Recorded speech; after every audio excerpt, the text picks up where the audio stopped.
Today, I'm going to talk about a secret so powerful, it will change how you view the world. Today, I'm going to talk about a secret that will empower you to bring you change in your life. But you must be excited and you must pay attention. Here's how this secret goes. Once upon a time, there was a boy who gave a TED Talk. And that boy was about to deliver a secret to an audience eagerly awaiting his response. What is the secret? And the boy said, there is no secret. And he ended his TED Talk. Thank you for your time and thank you for having me. Wait, did you really think I was going to walk off the stage? Seriously, come on now. You guys really think I was going to walk off the stage? I just drove like 4 hours to get here. Can't live dots, all right? Now raise your hand if you may have felt confused, awkward, maybe upset at what I just did. All right, there we go. See that? That's because the majority of you expected me to deliver this speech on stage, right? But if there's one thing I should know, we should never learn to expect anything from others or in life. How you felt is the same thought process when life hits us with unexpected change. Charles Darwin, the originator of the theory of evolution, once said, "It's not the strongest of the species that survive, nor the most intelligent, but the one that is most responsive to change." The one that is most responsive to change. Think about it. About a year ago, I found young love in my life. And despite my young age, I got to experience something so deep and emotional that not all of us get to experience. I found comfort, security, and happiness through being in a relationship. We would talk and care for each other on a daily basis, and I just never felt so happy. And eventually, my happiness and purpose became completely dependent on her. I wanted to satisfy her for more love. So more and more I thought, more and more. She'll love me more if I give her more. Then she started to go distant. Am I being too much? No. Less and less, I thought. Less and less. Maybe she'll love me more if I give her less. Hello? What do you mean you want to talk? Okay. We'll talk tomorrow. Bye. The same feeling of confusion, shock, and anger you may have felt when I was going to walk off this stage was the same way I felt when I was approached with this unexpected change. I did everything I could to make her happy, but at the end, not all relationships will work out, and that's okay. We must learn to accept our mistakes. So the next day, we split both ways. After that experience, I felt confident to take on the world by choosing to move on. Oh yeah, I'll be okay with this, I thought, but no. Eventually, the pain erupted inside of me.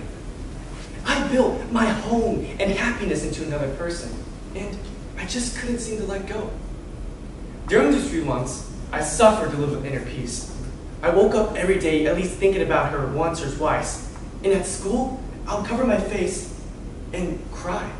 And when a teacher or a classmate called me, I would act as if nothing happened, often hiding my pain. So, therefore, I suffered a little inner peace. And all the quick fixes I tried just didn't seem to be working either. I tried hanging out with friends, revisiting old hobbies, but deep inside, I just still felt empty. So later that day, I began to read, meditate, and talk to myself almost every single day in order to understand every aspect of life around me. Why do we receive these certain experiences in our lives? What's the purpose of all of them? I wanted to find the answer, so I kept searching. Eventually, I was unaware that I was about to experience an extraordinary epiphany that will come and change my life forever. As I looked deep into nature, I noticed that everything really does happen for a reason. The birds, the skies, the trees, it all had interrelated relationships. Everything seemed to have a cause and effect reaction in order to serve some sort of purpose that could help sustain life. So later that day, I decided to capture my thoughts into a philosophical book known as Live a Life That Matters that I use to help others. Day by day, I would come home and write this book in silence. I knew that this was valuable to the world because I was utilizing my own wisdom and pain in order to help others. And it was amazing. I got to write this book every single day, it gave me a new mission and purpose to live to. I began to wake up every day fulfilled by life, something that had a greater purpose than myself. And the emptiness I once had when I made someone else my purpose and happiness was now gone. I was creating, I was building, I was innovating artwork that would truly make a difference. I developed a strong habit for meditation, reading personal books, exercising, and began to wake up excited about life. I began to take the step into sharing my message through publications such as Teenage Entrepreneur, The Global Voice, and being featured on Deca's Entrepreneurship magazine. I decided to turn my book into a greater mission and cause. I founded the Live a Life That Matters Foundation, a nonprofit organization that empowers teenagers to discover their dreams and overcome adversity. I realized that just how I lost myself in the process of loving someone, millions of teenagers may feel the same way, and that they don't know what skills, passions, strengths they can contribute towards the world as we move on to adulthood.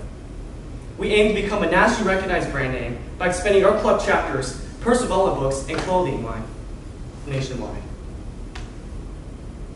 So, slowly but surely, I didn't wake up thinking about her anymore when I had all this going on in my life. Instead, I see her as a blessing that has played a crucial part of who I am today. Without that experience, most of this most likely would have never happened. And it's just amazing to me how this could have happened. So slowly but surely, I remember learning how to live once again. Eventually, I kept going on. I kept wanting to change, and I had this mission presented to me that was just so powerful that I wanted to just impact everybody. Like, it really, really meant a lot to me. So how do we overcome our greatest adversities in our lives? The key to overcoming adversity is to recreate yourself or find a new life purpose to live to. It will fill up that void of emptiness, depression, and grief you may have once had. And the satisfaction from living in the moment or trying quick fixes, it can't even give. But it is a process. It takes hard work, patience, and optimism to get there.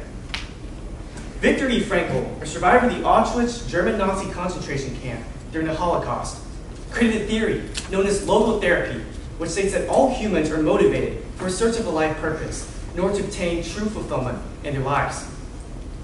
Viktor's personal experience and suffering from these camps allowed him to realize that between stimulus and response, there is space. And in that space is our power to choose our response. And in your response lies our growth and our freedom. So although the Nazis could strip away all the powers and pleasures of the Jews, he realized that as long as he was still alive in those camps, he always had the choice to respond positively or negatively to that experience. No one can take that away from you. Not even your boss or a girl that guy rejected you. Walt Disney was fired from the Kansas City Star during 1919 because he lacked imagination and good ideas. Yet he ended up creating one of the most best-selling movies of all time. Albert Einstein was subsequently expelled from school as he was labeled a poor student and a troublemaker. Yet again, he became one of the most greatest thinkers that have ever lived. In order to master how you respond in the face of adversity, you must first become self-aware of what you are thinking. Your thoughts will determine your state of mind or your paradigm, otherwise how you view the world.